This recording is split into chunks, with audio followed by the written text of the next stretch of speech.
Today I am joined by Maurice Harvey-Hall, a mindset architect, meditation teacher, and spiritual mentor whose vision is to impact 1 billion lives in his lifetime. Maurice is a registered mental health nurse who's trained in mindfulness-based therapies like acceptance and commitment therapy, and draws deeply from the Taoist philosophy, Buddhist psychology, and neuroscience. With over 25 years experience in practice and meditation, has lived his own experience and has broken free of a 15-year cannabis addiction by grounded, embodied understanding of the inner and outer worlds that we'll be exploring today. Welcome. Hey there. Thanks for the return invite. You're so welcome. I loved our last chat. I really felt as though something shifted in me. And I think, by osmosis, when you can feel and hear someone's story and where they've come and the triumphs and the victories that they've achieved, it kind of rubs off a little bit. So I'm very grateful and I'm very blessed to be in this conversation again. So thank you. Yeah, I'm excited, curious, and yeah, curiosity seems to be the thing that's most present with me today of where we're going to go and how it will be expressed, I guess. Yeah. Yeah, beautiful. So I guess on your background, which is this extensive kind of spirituality piece, this Yeah. integration, I guess for those of you that don't know yet, can you share, I guess, the key moments in your journey that led you from, I guess, that conventional psychology into internal family systems and this global awakening piece? Yeah. Okay. I guess initially my journey into um, seeking an understanding of the fabric and nature of reality, basically. It was introduced to me through Taoism and Buddhism. And I found that through Buddhism, the way that they looked at the mind and I guess the techniques that they had within meeting the mind, I found in Western psychology as cognitive behavioral therapy. Wow. I went, oh, I've already been doing this stuff, and now in the West they've got a name for it, and there's a whole theory about it. So I went, okay, this is interesting that the Eastern guys are talking about something one way, and then the Western guys are talking about it in another way. So it was lovely to see the marriage of the two. So Taoism was introduced to me early, and then I followed through with the Buddhist path in their teachings. Then from there, when I was going to uni, and I just finished uni with the nursing degree, acceptance and commitment therapy was just starting to come to the forefront as something else other than cognitive behavioral therapy, and as an adjunct to all of those things too. And so then I saw that ACT was very much a mindful-based therapy that focused more on the acceptance of your thoughts rather than labeling thoughts as helpful and unhelpful, which I find is interesting because that creates potentially even further judgment and further shame that I continue to have all of these unhelpful thoughts. I need to get rid of them. Hmm. So that's where CBT, the traditional model, in a sense, was suggesting. Whereas ACT was go, hey, whatever these thoughts are, just notice them and notice if you're fusing to them and you are the thoughts, and notice if you are fused and noticing and you are them, can you create space and just notice that there's a thought there? Yeah. So being a little bit subjective to the emotional Yeah. feeling of it. Yeah. And this noticing and this, in a sense, this awareness process that was being, I guess, in a sense, fostered and built and as the foundations of it. So you could notice thoughts, you could acknowledge them without judgment and just allow them to be there. And they would have context. So having context would suggest they actually have a purpose. There's a reason why they're there, rather than we need to get rid of this because it's got no value. Right. Yep. So that was lovely. And I thought, oh yeah, I've found the jewel, in the lotus. It's acceptance commitment therapy. And I was very much moving with that. And I'd noticed a lot of other Buddhist philosophies and psychologies moving into my awareness and mainframe of how I viewed the world. And I noticed that I had quite a good balance of inner harmony. Hmm. Yeah. even though I had dilemmas and conflicts, there was still a pretty good balance of inner harmony, which I then started to notice would reflect into my outer experience. So here's some of the Hermetic principles: as above, so below, so within, so without, cause and effect, relational. Yeah. So it was sort of, okay, well, it fits into these particular views. Yeah. And then I found internal family systems. Well, actually, I didn't find it. My beautiful partner, initially introduced me to polyvagal theory, Yes, right? Which I rejected initially. I went, me too. no, what do you mean? Because I'm used to this top-down approach. Everything can be fixed via the mind. Or if we're having an experience, it's because of the mind. So if that's the cause, and if we place attention on the mind, then it'll fix this. When in actual fact, no, hang on, it's a bottom-up approach. Mm, And it was also de-shaming in a sense as well, recognizing that, when you do go into overwhelm, it's not because you can't handle things, it's because it's actually out of your window of tolerance. And this is a safety mechanism. yeah, we're seeing a lot of Yeah. it. And now I'm in dorsal. So of course I'm in dorsal, so I don't want to move. How do I get up to ventral if I'm in dorsal? Well, if I just start to move, then that might shift my state. If I then get angry, if anger appears, oh, there's movement. How I shift up there. So polyvagal was really interesting to me. Here's some more teachings, for foundational stuff, and then Ali brought to me internal family systems, and when I found that, I went, hang on, this makes sense. So uh, I felt comfortable with the model, and I then started to practice it on me. Beautiful.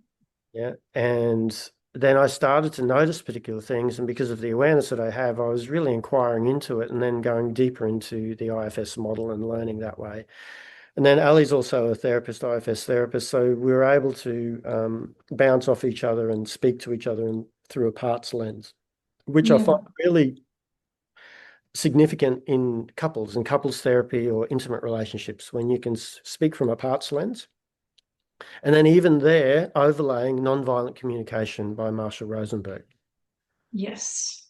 Okay, so we've got a nice suite of philosophical templates and conceptual models of the mind, so we can relate to ourselves and our outer world. Yeah. Wow. Yeah. Just give me a second. Yeah. So I guess that's like, you've literally just built brick upon brick, integrated that in your own world and gone, okay, yes, that's taken, that makes sense to this point, until there's another sort of layer that's opened up and you're like, okay, so this is expanding on it even further, particularly taking into that kind of lizard brain, if you like, where we're all in, I think a lot of us are in this fight or flight space post what the last 5 years have created and how we've responded to our environment. Was there a particular moment where you, like in this journey that you've kind of embodied, was there a particular moment where you sat down and you said, I just can't treat the mind in isolation from the body and the bigger picture spiritual element? Yeah, okay, right. So always been spiritually led. We can use those words, I guess. There's been a drive, which I find interesting. That for not everyone has that drive initially. Some people find it later, or some people just don't have it. So I always question that one there. So loved the top-down approach, loved the Buddhist philosophy, cognitive behavioral therapy, acceptance commitment therapy, mindfulness-based, all that sort of stuff. Now, when we started to get into mindfulness-based, we then started to move into the body because there was a recognition that there's something in mind and there's something potentially in the body as well. Yes. Yeah, so then there was a bit of a joining of the two there. So, okay, mindfulness practice, this is interesting. Then we had or we had polyvagal. So now it was really showing these different states and where you could feel them in the body. The internal family systems, when we look at it from a parts perspective, that the parts are actually like part of the meditation where we say meet your parts, we're actually feeling into the body. So where in the body, around the body, or outside of the body is this part located? Mm. So now we're starting to see, oh, I've got the shoulder pain. And like for me, like it's interesting that the way that if I put a side profile, my neck sits forward. It's like, it's like the turtleneck. Yeah. And I've been working on it, wanting to, bring it back, bring it back. And it's interesting because it represents a part for me. Right? And that part is the one that's looking, it's seeking. Wow, interesting. Me too. I do that too. Good. Yeah.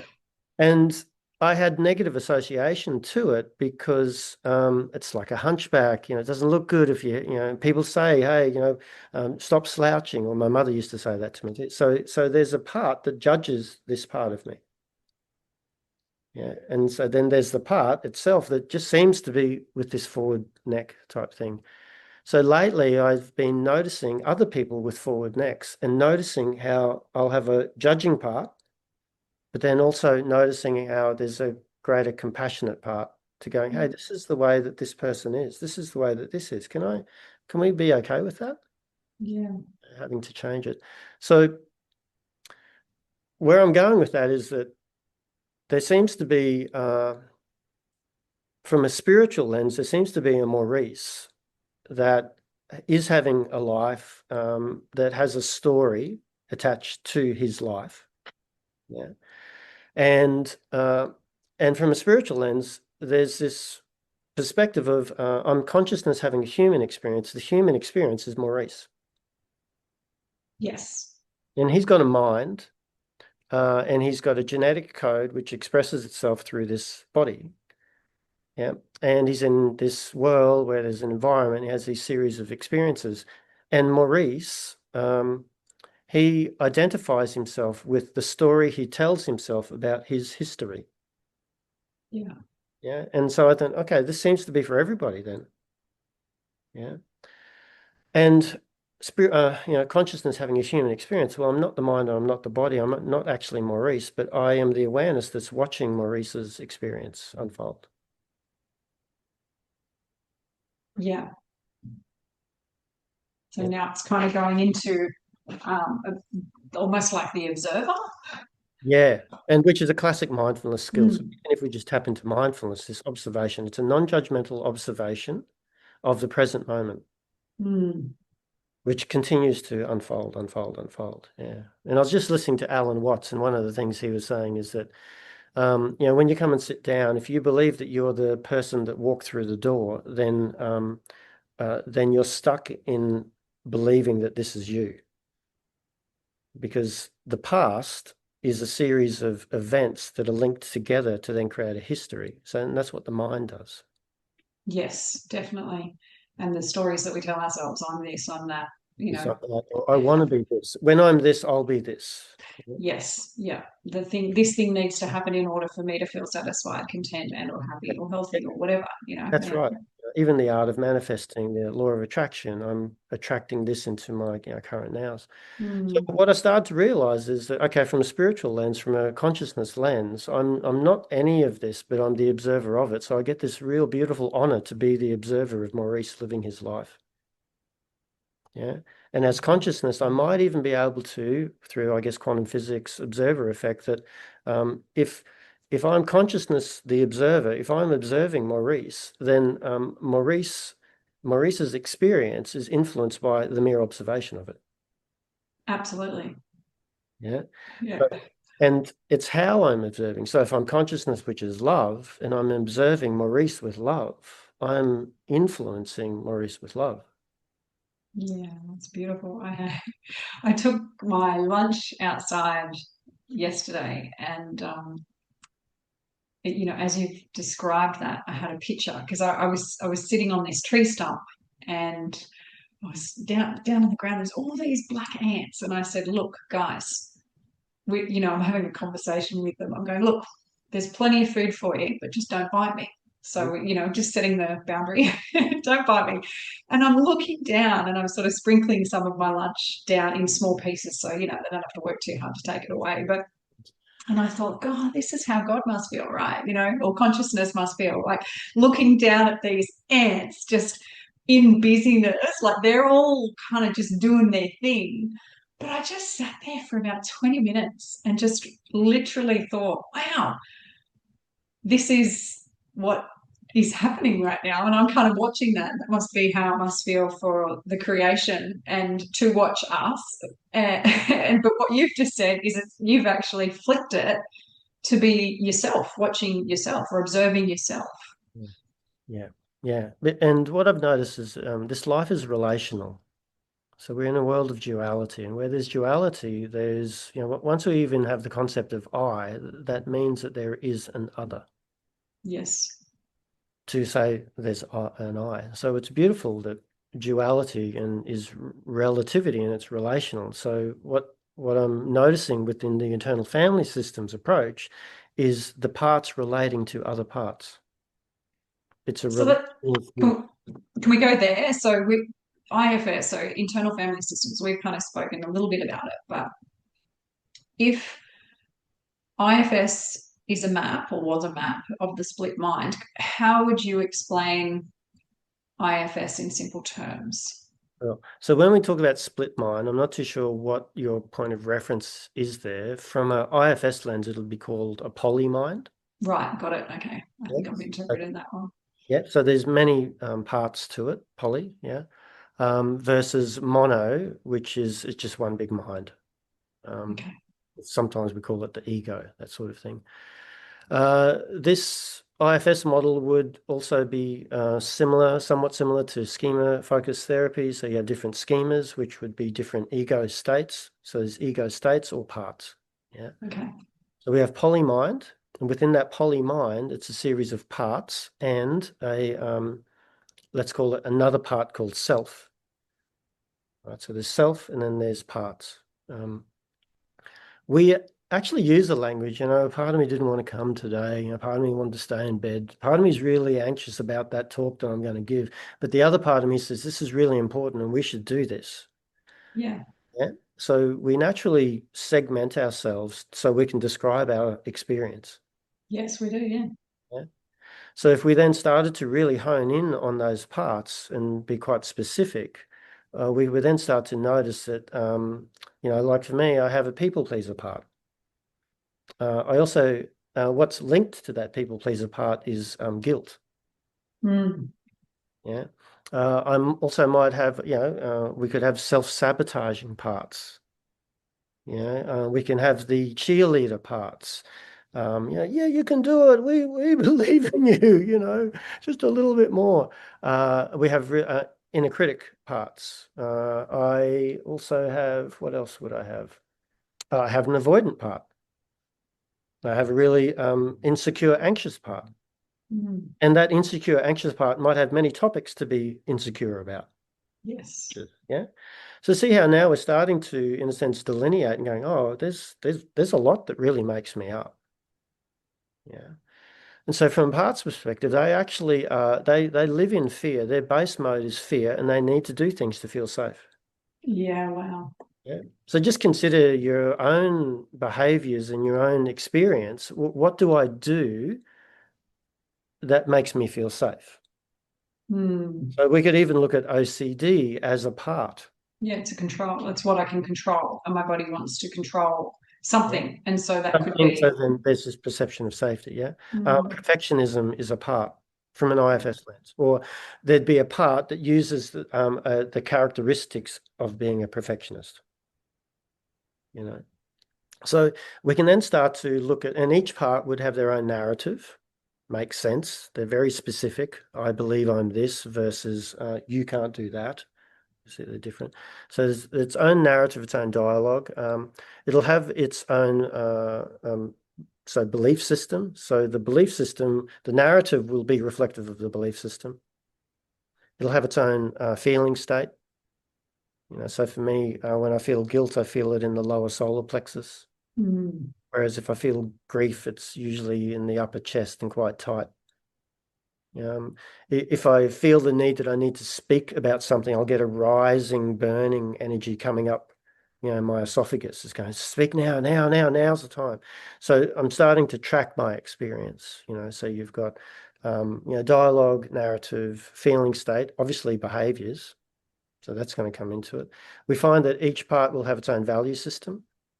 So you know how loyalty, we see loyalty as a really important value. That's a great value, yeah. But sometimes we can compromise our own safety and sanity because we're loyal to a concept, loyal to an ideology, loyal to a person.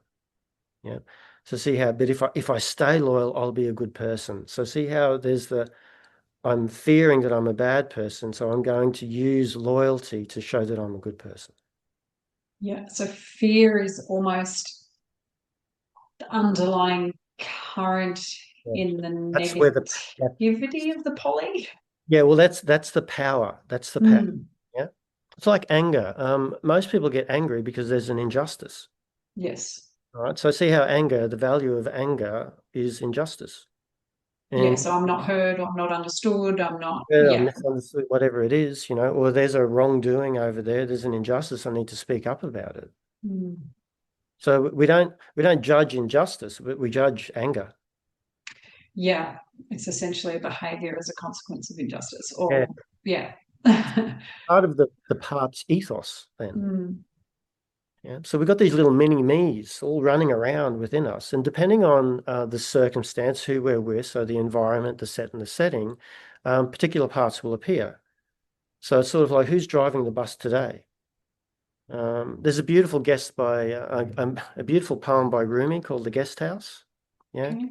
I'll share it with you. And, it's basically, which guest will come today? Will it be a malice or something like that that sweeps the place, full of everything, but it's here to show you something. It's basically saying invite each guest as an honor, each arising as an honorable guest because they're here to show you something. Each part of ourself, like part of that poly that you're talking about. Yeah. So invite the awareness, I guess. And so Yeah. is that kind of what you're saying? You're going through the day, kind of observing your own versions of what's coming up, and then you're associating, you're not even making a judgment as to whether or not they're good or bad. You're just being curious. Being curious because each has got information for you. Mm. Right, so say anger does appear. Oh, hello, anger. What are you angry about? There's an injustice occurring over there. Oh, okay, yeah. What would you like to do about that? What would you like to say about it? And so I can get angry at the injustice, or I can get angry at myself because I'm not doing something about it. Mm. So see how anger can really, it's got a lot of information for you. Whereas if we, the way we look at it is explain your anger rather than expressing it. Yes. Yeah. So from a parts lens, we would say, can you speak for your part rather than from your part? Got it. Yeah. So from an acceptance commitment therapy lens, can we create where when we're fused, we're in the content. I am my part. When we're diffused, we're in context. I'm noticing that there's a part. Mm. And So so I guess is ego a part? so the parts are a part, and what I'd probably like to say is that Mm. so the other part, because it sounds like parts are all bad. So Dick Schwartz, he's the founder of it. He's written a book called No Bad Parts. Okay, wow. So parts aren't bad. No. They're actually safety mechanisms. Okay. Okay. So anger doesn't allow you to be walked over. Mm. I'm going to stand up for myself. Yeah, thank you, anger. That's beautiful. Yeah. So, because anger and courage, see how anger and courage, sometimes we get so angry that it creates the courage to speak up. Yes. Yeah. So on the other side of the penny, even though they're the same penny, is self energy. So we have parts energy, and I say parts energy because they feel like, like it doesn't feel nice that I need to do something to be heard. Yeah. Mm. Yeah, it's quite a physicality. Yeah. Quite often. Yeah, Yeah. and I can notice so I can track it. Yeah. So the other side of the coin is self. So self energy is characterized by the 8 C's. Now, primarily, you already feel safe. So you don't have to do something to feel safe. And so the 8 C's, let's see if I can remember them. We have when you're calm, when you're creative, when you're curious, when you have courage, when you have clarity, when there's confidence. That's 6 there. Mm. compassion, and then there's one more C. So there's the 8 C's, and I can send you the details for them too. So whenever we're in these states, that's what self-energy is. That's like equanimity, a neutral point. Okay, I'm actually safe within my own experience. All right, so I'm not firing off reactions or anything. I've got enough time to respond. I've got enough time to hold space for people. I'm curious and inquiring. I've got great compassion, and I'm already calm. Yeah.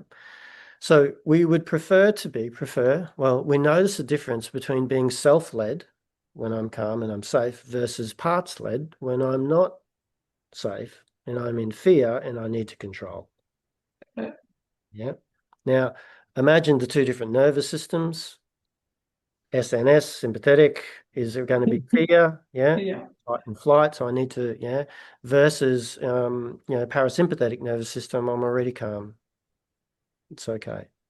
So even if we look at it from a nervous system perspective, the more we are in, being self-led, it's better for our nervous system, reducing the cortisol, reducing all of the cytotoxins that are happening within the system. We're also more open with our perspective. We're more open with our heart. Our relationships are going to be different. Say that they're better or worse, it's more so that they're going to be different. And then there might be a preference. I'd prefer to have more of these experiences than these ones. Yeah. So when these let's call negative or the parts start to appear, I can go, oh, I'm recognizing that there's some fear in the system. And this part wants to take over to allay the fear. Yeah. Yeah.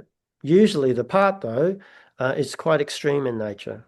So anger can't really tone its anger down. Not very good, because that's not part of its makeup. Its makeup is to get angry. Would anxiety play into that as well? Anxiety can also be a part, definitely. Yeah. Yeah. So what then what can influence is that self-energy is actually going to talk to parts or anger. Go, hey, what's going on, little one? Yeah, okay, you're concerned that there's an injustice occurring. Okay, what would you like to see? Right, you'd like us to talk about that, or at least acknowledge it. Cool. Can I help speak for you? Yeah. So in this way, what we're doing is that the part is now actually being observed. It's being witnessed. And the witnessing process is really important. And do this if you want to if you want to improve your relationships with anyone, witness them. And witnessing is a process where I see you, I hear you, and you matter. Imagine if we all did that. Yeah, like imagine if you could be witnessed in that way every day. Oh wow, I matter. That's incredible. Wow. And thank you for hearing. Thank you for the time of listening to me in a non-judgmental way. Yeah. I didn't have to defend myself. I didn't feel attacked by you. I was just witnessed. Imagine the insecure parts that you have, the avoidant parts, the angry parts, the overwhelmed parts. Imagine if they knew that there was something in the larger system that they could go to be witnessed. Yeah, they'd feel a lot more confident in themselves. They'd probably circle back to the C's, that C space. Even talking to children, I can imagine through this lens could be really empowering for them. Yeah. And so what primarily happens is we're creating a greater internal harmony. Yeah. And we actually feel compassionate for those parts that are in fear. Yeah. We have great empathy for those parts. And when those parts feel seen and heard, then they're open to an older, wiser part of the system leading. Because up until then, they don't know. They think that they're doing the best thing. They don't know that there's something else in the system that could lead. So they're having to do that themselves. And most of these parts, they say that they're frozen in time. So my people pleaser part was created when I was 8 years of age. There was a particular experience where people didn't like me for the way that I looked. I looked different. So I had a negative cognition of I'm different and that's not okay. Yeah. And so that part, the people pleaser part, went, you know what? Don't be different. So don't do anything for yourself. Get really good at reading what other people's value system is, and you become that. then you'll always be, always have a sense of belonging, you'll always be connected, and you'll always be seen as being valuable. Yay. Now I'm invited in. Now I've got friends. Now I've got a sense of, now I'm safe. Mm. So the people pleaser part, well, it in its extreme, it becomes the martyr. You just give, and then when you're the martyr, another part comes up called resentment. Yeah. Yep. And so resentment's job is to go, hey, people pleaser, stop giving ourselves away.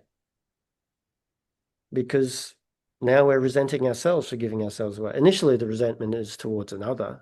I can't believe you. Why don't you treat me in the way that, I'm doing this all for you and I don't receive that anything back. I just keep on giving and giving. Life isn't fair. People aren't fair. So the resentment is towards something outside of oneself. And then we then start to turn around and go, hang on, that part is resenting that part of me that continues to compromise its values so it can be connected. So these are pretty deep concepts. Yeah. And I think about when I was at the epicenter of my own journey of health, where I was chronically unwell and I wasn't rational and I was in fight or flight and my nervous system was really dysregulated. I'm not convinced that I would have even been able to take in these conversations because I was so dysregulated that these concepts would have been quite abstract. Yeah. So, how are you finding the simplest way for people in overwhelm to start to step out, like macro view, and start to have some curiosity with these reactions? Because Yeah. So possibly sometimes when one hasn't had the availability to practice, it's probably best to inquire into when I'm not feeling overwhelmed. Because it's hard for me to feel anything other than overwhelmed when I'm overwhelmed. Good question. Yeah. So what I could suggest is that we're pretty good at knowing what we'd like to get rid of in our lives. I don't want to be so overwhelmed. I don't want to be so sensitive. I want to be so angry. So if you can identify what you don't want in your life, then that's a good place to start. Yeah. Okay. That's good reframe. Yeah. And so if I know what I don't want, then if I think of the opposite, it might be what I do want. Yeah. So that's a really good way to reframe things. Because, I have sometimes say, well, what do you want in life? You go, I don't really know. But I know what I don't want. Because we're really good with that. So if I wanted to say I wanted to get rid of jealousy, all right, I'm really sensitive about my partner and I'm feeling jealous. You go, okay, cool, right. Rather than trying to chop it out and saying I'm a bad person because I'm doing that, just go, okay, what would be the role of jealousy? What would be the function of jealousy? Keeping someone safe. Yeah, and then you go, okay, well, how does it keep you safe? The jealousy is that jealousy. See, Is it to there's come down to self-worth? yeah, well that's right. So it would be jealousy is about not being hurt, I guess. Yeah, please. And whenever we're jealous, we're sort of saying, hey, can you please not do that? Or, like it's trying to control. So it's potentially then afraid of being hurt. So there'll be a fear to it. So what's its role and then what's its fear? So you go, okay, what's the fear of jealousy? Well, the fear is that I'll be alone. The fear is that that I won't be loved. That sort of thing. So you go, oh wow. So when we can then start to recognize the part as actually having a function, it's trying to keep me safe. It's trying to keep me safe from emotional turmoil, and it's actually concerned that that I won't be okay if I'm alone. Right. So we can then just start to reframe it a little bit and go, oh wow, that's really interesting. That experience that I have that I normally want to push away, there's actually some value in it. Beautiful. Yeah. Now that's a really just a short reframe that you can do just by inquiring into. And then you go, okay, what about anxiety? Anxiety is definitely there to keep you safe. Mm. Yeah. Fear of Yeah. the future and, fear of the unknown or, yeah, just. Yeah, overwhelm. So I used to find so overwhelm, polyvagal, going to put you into dorsal. Overwhelm was when I had too much information and I didn't know what to do with it. That's a good one. So it shuts me down. I can't deal with anything, and now I've got to go to sleep. Like my overwhelm used to put me on the sofa, and I'd have to sleep for like half an hour just to try to catch. Yeah.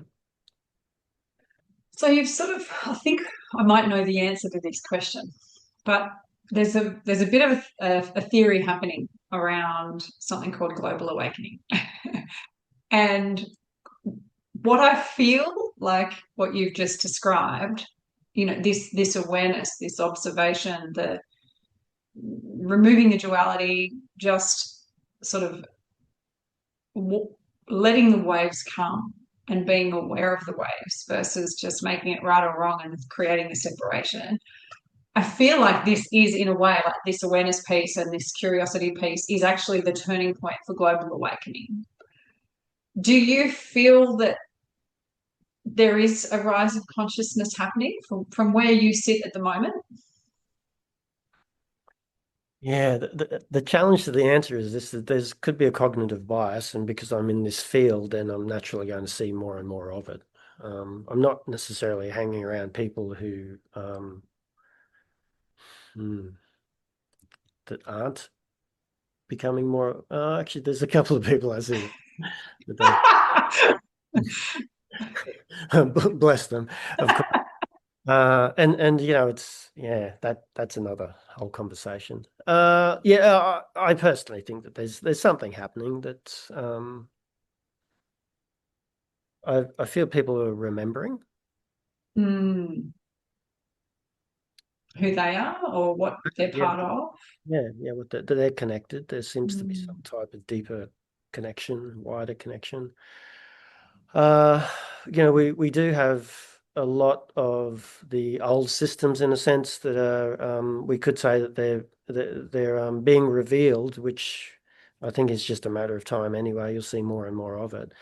The challenge with that though, see how our parts get really angry when things get revealed as well. I think if we're viewing it through the lens of separation, the only thing that I feel we have control over is ourselves in that manner. Like it's, Yeah. and so yes, things are being revealed, but we also need to take our responsibility for the decisions that we make in our life, and we're making them from the basis of the information that we have at the time.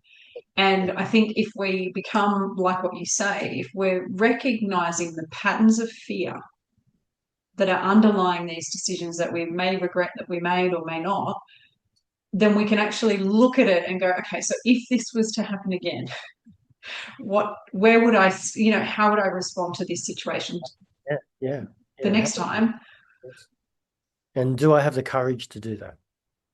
Yeah, and if I don't, then that's okay, because this is like, it's not about, in my opinion, being right or wrong. It's just we look at things once we've experienced them and go, oh, that's really interesting. And I think there's been a big turning in the last sort of 48 months. Well, that's how I feel. I feel even with myself, I'm kind of going deeper. I'm going into the next layers of, this polyvagal theory, really doing a lot of nervous system work. And that's allowing me to feel safe to actually open the door to look at some of these stuff from childhood, which may not be serving me any longer.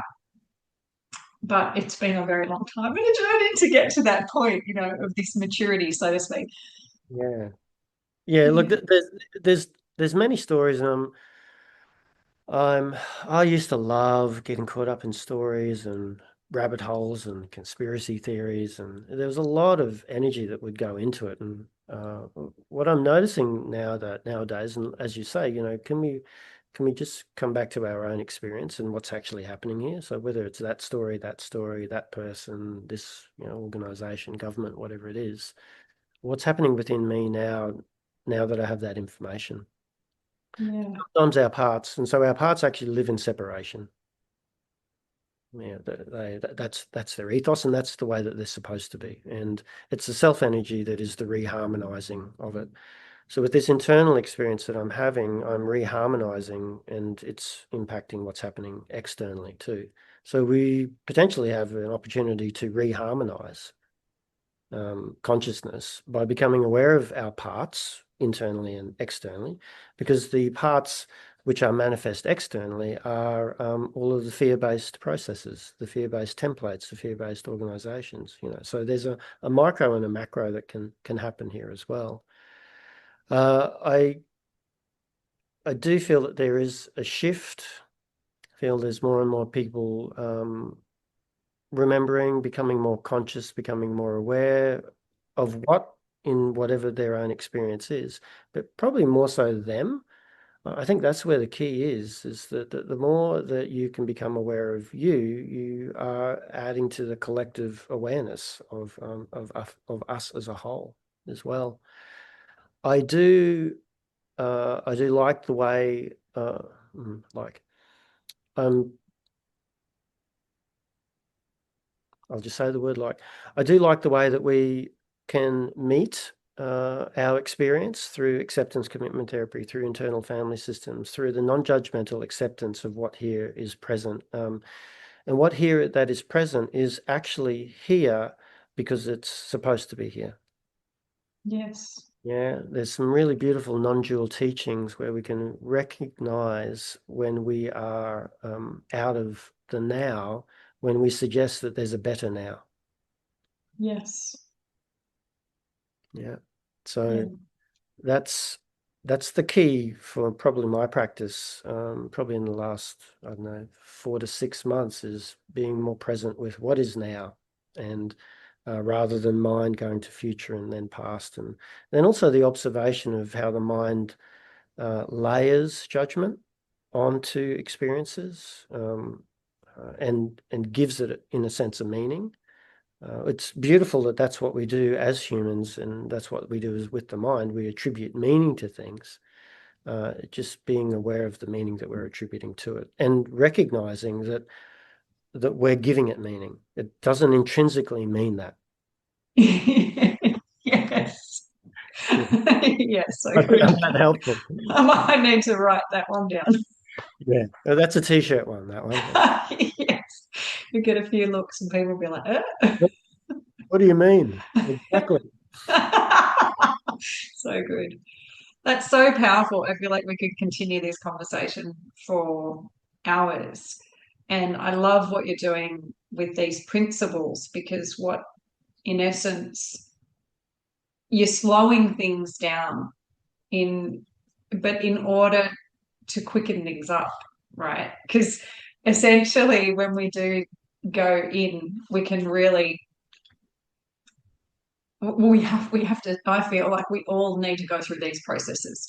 It's kind of part of what needs to happen next. And the faster we do it, the faster, there'll be that joy, the love, the peace, the internal peace that we're all kind of seeking, because now all of a sudden we've not attached judgment to anything. It's just compassion and love, and we're sort of operating more out of those C words that you talked about, that persona, that self persona, Yeah, which has got its place in the world. It knows that it's connected to all things, and it is love. yeah, yeah. And just to add to that, like if I was consciousness and I wanted to create the qualities of consciousness by wearing a glove in the mind, it would be via those 8 C's. Yeah. Yeah. Because it suggests that, consciousness is compassionate, that it is calm, there's courage in it, there's creativity, there's connectivity. So there's all these beautiful characteristics of that, which from Richard Schwartz's perspective is the essence of self, the essence of who we are. The fear protective safety mechanisms of the parts were created at a time where there wasn't enough self energy that was present. So our parts are actually holding space enough. So the ego, in a sense, is keeping us alive until consciousness becomes aware, which is very similar to this raising consciousness of the planet at the moment, because it's the 3D ego that's been running the show in a sense, but now it's held it safe enough now for consciousness to rise, and then we start to remember and and and maybe act or move from that place rather than from fear and separation. So if people would like to go deeper with these concepts and the work that you're doing, like how do they find you? What are you doing next that you're excited about? Yeah, well, we've got a meditation center here in Townsville. It's called Inner Light Meditation Center. We've got a website there, innerlightmeditationcenter.com. You can go there. You can contact me on that. I've got some of my services on that. We do breath work. We do the internal family systems. I also have mentoring programs.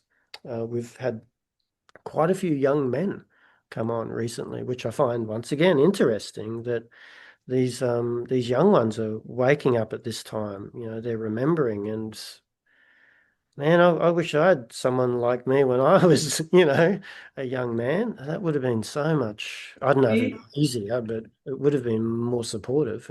Would have felt more.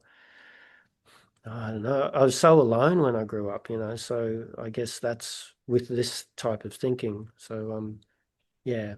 So I've got all of those things. Probably just best to contact us through the website. Not really on Instagram that much, but more so the website. That'd be the one. Incredible. Thank you so much for your time. I feel really blessed to have been able to explore these concepts with you, and I love what you're doing in the world. I just want to thank you from the bottom of my heart to the top of my head, and just keep being amazing and Yeah. shining your light. Thank you, Sally-Anne. I really appreciate the opportunity to reconnect with you again, and over this time, and then just be able to, for both of us, to be continuing on this path. Finding what it is that we need to find for ourselves, and also being that for others too.